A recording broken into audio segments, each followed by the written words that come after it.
एक बार एक सम्राट का पुराना वजीर मर गया। वजीर बहुत ही बुद्धिमान था, लेकिन अचानक ही उसकी मौत हो गई।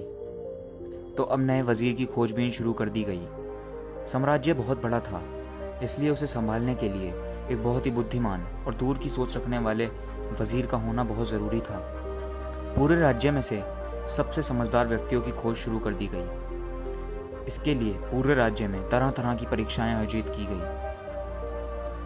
पूरे राज्य से बहुत ही समझदार व्यक्तियों को छांटा गया और फिर आगे उनकी और भी मुश्किल परीक्षाएं ली गई और अंततः केवल 3 चुने हुए व्यक्तियों को राजधानी लाया गया ताकि सम्राट उनकी अंतिम परीक्षा ले सकें। उन तीनों को राजमहल के एक कक्ष में ठहराया गया और सम्राट के द्वारा ये घोषणा कर दी गई कि कल इनकी आखिरी परीक्षा ली जाएगी और जो भी उस परीक्षा में अव्वल आएगा उसे राज्य का वजीर घोषित कर दिया जाएगा।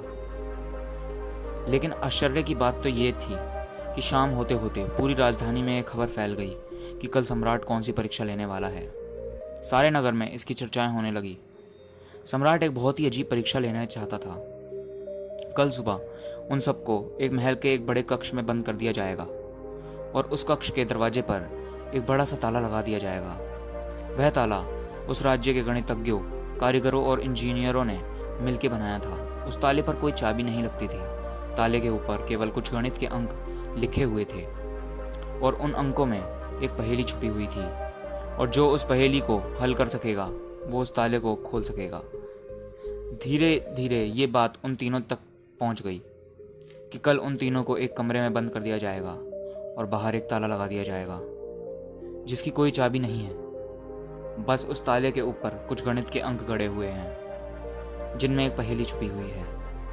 तीनों में से जो भी उन अंकों का प्रयोग करके उस ताले में छुपी पहेली को हल कर लेगा और पहले दरवाज़ा खोलकर कमरे से बाहर आ जाएगा, उसे ही वजीर बना दिया जाएगा। ये सुनते ही उन तीनों में से 2 बाजार की तरफ भागे और तालों से संबंधित गणित के विषय में जो भी किताबें मिल सकती थी वो सब ले आए और उनका अध्ययन करने लगे।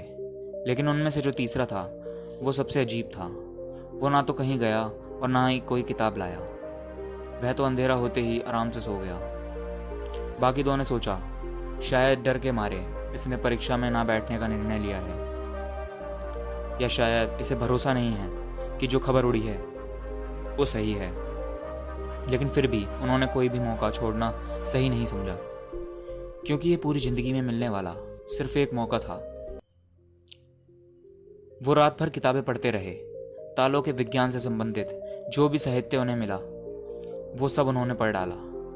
सुबह हुई तो तीसरा व्यक्ति सोकर उठा और उन तीनों को सम्राट के सामने प्रस्तुत किया गया। वहां उन्हें पता चला कि जो अफवाह उड़ी थी वो सत्य थी। उन तीनों को एक बड़े से कक्ष के अंदर बंद कर दिया गया। उसके बाहर एक ताला लगा दिया गया जिस पर कुछ गणित के अंक लिखे हुए थे। सम्राट ने कहा, तुम तीनों में से जो भी इसमें छुपी पहेली को हल कर लेगा वही दरवाजे को खोल पाएगा, और जो दरवाज़ा खोलकर सबसे पहले मेरे पास आएगा मैं उसे अपना वजीर बना लूँगा। मैं तुम तीनों का बाहर इंतजार कर रहा हूँ। इतना कहकर सम्राट वहाँ से चला गया। वे 2 व्यक्ति जिन्होंने रात भर पढ़ाई की थी अपने वस्त्रों में कुछ किताबें छुपा के ले आए। दरवाज़ा बंद होते ही उन्होंने वे किताबें बाहर निकाली और ताले पर लिखे नंबरों को एक कागज़ पर लिखकर उनके हल खोजने शुरू कर दिए। लेकिन वो जो तीसरा व्यक्ति था उसने कुछ ना किया। वह अपनी आंखें बंद करके कमरे के एक कोने पे शांति से बैठ गया। उसे बैठा देखकर वे दोनों हंसे और तंज कसते हुए कहा, क्यों, हार मान गए क्या? कुछ करो तभी तो कुछ होगा। उन्हें लगा जैसे उसने हार मान ली है। वह डर गया और अब वह कुछ भी प्रयास करना नहीं चाहता है। लेकिन उसका मन एकदम शांत था। उसकी आंखों से स्थिरता झलक रही थी। वे परेशान नहीं मालूम पड़ता। वे बैठा रहा। फिर अचानक उसे कुछ सूझा। वह उठकर दरवाजे के पास आया और धीरे से उसने दरवाजे को धक्का दिया और ये क्या, दरवाज़ा तो खुल गया। वह कमरे से बाहर चला गया। लेकिन वो दोनों व्यक्ति अपनी किताबों में ही डूबे रहे। उन्हें पता भी नहीं चला कि वो तीसरा कमरे से बाहर जा चुका है। उन्हें पता ही तब चला जब सम्राट उस तीसरे व्यक्ति को लेकर अंदर आया और बोला, बंद करो अपनी ये किताबें जिसे बाहर निकलना था वो तो कब का निकल चुका है। यह देखकर वे दोनों दंग रह गए और पूछा, आखिर तुम बाहर कैसे निकले? तो सम्राट ने कहा, ताला तो लगाया ही नहीं गया था, क्योंकि बंद ताले को तो खोला जा सकता है, लेकिन जो ताला लगाया ही नहीं उसे कैसे खोलोगे? ये आदमी तुम तीनों में सबसे ज़्यादा समझदार है, क्योंकि इसने समझदारी का पहला परिचय दिया। इसने ताले पर लिखे अंकों से पहले यह जानने का प्रयास किया कि आखिर ताला लगा भी है या नहीं। वही आदमी असल में सबसे ज़्यादा समझदार है, जो किसी भी समस्या को हल करने से पहले यह देख ले कि वो समस्या जिसे वो हल करने जा रहा है वह असल में समस्या है भी या नहीं। यह आदमी हमारे राज्य का सबसे समझदार व्यक्ति है।